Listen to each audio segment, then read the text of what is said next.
It was a slow, painful process. The embers licked the air as the dark smoke choked away all traces of light.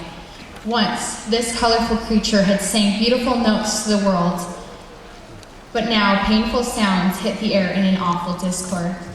Fire reduced the great bird to nothing but ash. But this was not the end. Next, we learn of an egg nesting in the ashes, awaiting the rebirth of the phoenix. Only this time, it will rise even greater than before. In many ways, my story is similar to this tale of the phoenix. It seems that before achieving every great thing I have accomplished in my life, I have had to rise from the very bottom. I may have achieved respect as an artist, but I did not start that way. I started by going to art lessons when I was 12 years old, and only because I have stuck with them diligently to this day am I able to proudly show my work before a crowd.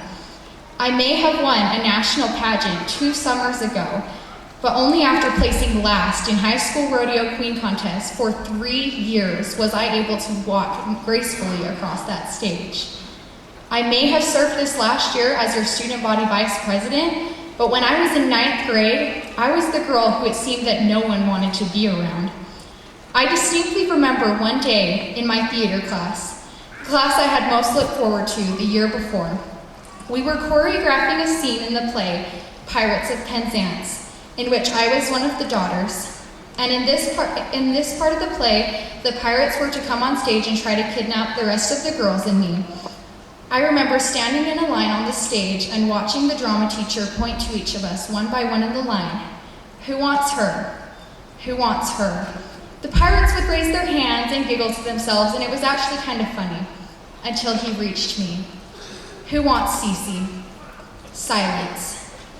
I was only about halfway through the line, so there were plenty of pirates left, and I allowed that moment to ruin the rest of my junior high experience. The summer before I came here to New Ames, I decided that I did not want to be fake. I liked who I was after all, and if you guys were going to want to be with me, you were going to want the real me. I began focusing all my efforts on making myself into someone who I wanted to be, not someone who other people would want. To my surprise, I came here to New Ames to discover that I had begun to rise out of the ashes. Even though my experience here is nearly over, I have not completely arrived at my destination. High school is not the end for me, and it shouldn't be for any of you. It's still the beginning, and I am still working toward becoming the most beautiful phoenix possible. And I know that I may have to burn several more times before I get there. I have learned that no one has to settle for what they are now. You do not have to stay sitting in the ashes, not when there is a bright new future just waiting for you. A rodeo queen used to encourage me by saying, hard work beats talent when talent fails to work. My life is one big testament of this quote. If you want something, even if it is not easy or comes to you naturally, you can get it. I am a phoenix, but so are each of you.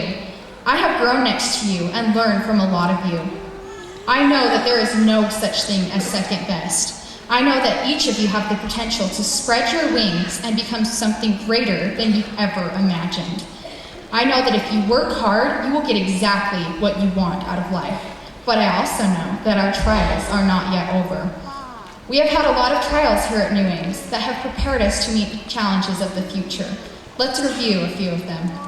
At New Ames, we didn't have guards roaming the hall, pushing us to class. We didn't have the facility, like other high schools, for the faculty to surround us and push us to classes. As a result, some of our fellow classmates selfed their way right out of school, but the rest of us, we learned to be responsible for ourselves, a skill that we will need in the real world when no one is watching over our shoulder. At New Ames, we often had conflicting schedules as most of us attended at least 2 schools, Weber State and New Ames High School. I have had an especially busy schedule this last year because I also took AP Art at Fremont High School. This situation taught me to negotiate with my instructors, to set priorities, and to sometimes be creative in meeting the requirements of my classes. I've watched as many of you have learned the same lesson. At New Ames, we have had to learn to grow up quickly We have had to make mature choices about what college classes to take and about how we are going to act in common areas of Weber State University that we shared with older students. This has been an especially great challenge for me. I don't want to grow up at all. I wish I could stay at New Ames with my friends forever. But how and when we grow up, I've learned, can be our decision. We can choose to stay in touch with each other, and we can choose to keep supporting each other.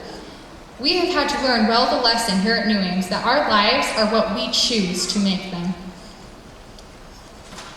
It is our choice to flap our wings like the phoenix and to rise to any height we wish to accomplish as long as we are alive.